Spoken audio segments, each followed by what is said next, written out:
Oreo biscuit കൊണ്ട് ചെയ്യാൻ പറ്റിയ വളരെ ടേസ്റ്റി ആയിട്ടുള്ള ഒരു റെസിപ്പിയാണ് കേട്ടോ ഷെയർ ചെയ്യുന്നത്. അപ്പോൾ എല്ലാവരും ഉണ്ടാക്കി നോക്കുക, ഫീഡ്ബാക്ക് അറിയിക്കുക. അപ്പോൾ ഇതെങ്ങനെയാണ് ചെയ്യുന്നത് നമുക്ക് നോക്കിയിട്ട് വരാം. അപ്പോൾ ആദ്യം തന്നെ ഞാൻ മിക്സിയുടെ ജാർ എടുത്തിട്ടുണ്ട്. അതിനകത്തോട്ട് ഞാൻ ഏകദേശം ഒരു 30 രൂപേൻ്റെ ഓറിയോ ബിസ്ക്കറ്റ് എടുത്തിട്ടുണ്ട് കേട്ടോ. 10ൻ്റെ 4 പാക്കറ്റ് എടുത്താലും കുഴപ്പമൊന്നുമില്ല. ഞാൻ 30ൻ്റെ ഒരു പാക്കറ്റും 10ൻ്റെ ഒരു പാക്കറ്റും എടുത്തിട്ടുള്ളത്. അപ്പോൾ അത് നമുക്കൊന്ന് പൊടിച്ച് ചേർത്ത് കൊടുക്കാം. പിന്നെ ഫ്ലേവറും ഏതായാലും കുഴപ്പമൊന്നുമില്ല. അപ്പോൾ ഇനി ഇതെല്ലാം കൂടി നമുക്ക് നന്നായിട്ട് പൊടിച്ചെടുക്കാം. അപ്പോൾ ഞാനത് പൊടിച്ചെടുത്തിട്ടുണ്ട്. ഇനി ഇതൊരു ബൗളിലേക്ക് ചേർത്ത് കൊടുക്കുകയാണ് കേട്ടോ. അപ്പോൾ ഇനി നമുക്ക് വേണ്ടത് പാലാണ്. റൂം ടെമ്പറേച്ചറിലുള്ള പാൽ തന്നെ എടുക്കാം. ഞാൻ ഇവിടെ 1/4 കപ്പ് എടുത്തിട്ടുണ്ട് ആദ്യം. അത് ഒഴിച്ച് നോക്കുക. പാലിന് അങ്ങനെ കറക്റ്റ് അളവ് പറയുന്നില്ല, നിങ്ങൾ ഒഴിച്ച് നോക്കുക. നന്നായിട്ട് മിക്സ് ചെയ്തെടുക്കുക, കട്ടയൊന്നും ഇല്ലാതെ. ഇനി അഥവാ ചെറിയ തരി ഉണ്ടെങ്കിലും കുഴപ്പമൊന്നും ഇല്ല കേട്ടോ. അപ്പോൾ ഞാൻ വീണ്ടും ഒരു സ്പൂണും കൂടെ പാൽ ഒഴിക്കുന്നുണ്ട്. ഒന്ന് നന്നായിട്ട് മിക്സ് ചെയ്തെടുക്കുക.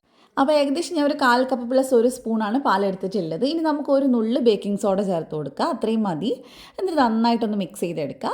അപ്പോൾ കേക്കിൻ്റെ ബാറ്റർ എന്ന് പറയുന്നത് ഈ ഒരു കൺസിസ്റ്റൻസിയിലാണ് കേട്ടോ ഉണ്ടാവേണ്ടത്.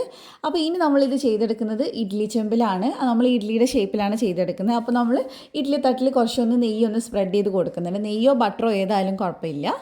ഇനി ഇതിലേക്ക് നമുക്ക് ബാറ്റർ ഒഴിച്ച് കൊടുക്കുക. ഇഡ്ഡലിൻ്റെ ചട്ടി ഞാൻ ഓൾറെഡി ഒന്ന് ചൂടാക്കാൻ വെച്ചിട്ടുണ്ടായിരുന്നു. അത് ഏകദേശം ഒരു 5-10 മിനിറ്റ് ഒന്ന് ലോ ഫ്ലെയിമിൽ ചൂടാക്കി വെക്കുക കേട്ടോ. അതിനുശേഷം നമ്മൾ ഈ പരിപാടി ചെയ്ത് തുടങ്ങിയാൽ മതി.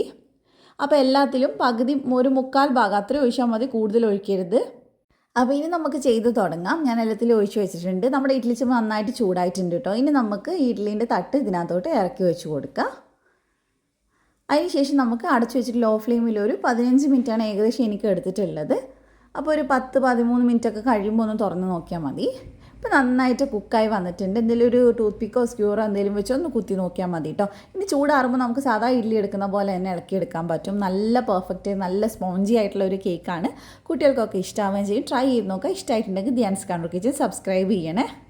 അഥവാ ഫേസ്ബുക്കിലാണ് വീഡിയോ കാണുന്നെങ്കിൽ പേജ് ഫോളോ ചെയ്യാൻ മറക്കല്ലേ. മറ്റൊരു നല്ല റെസിപ്പി ആയിട്ട് വീണ്ടും കാണാം. Thank you for watching.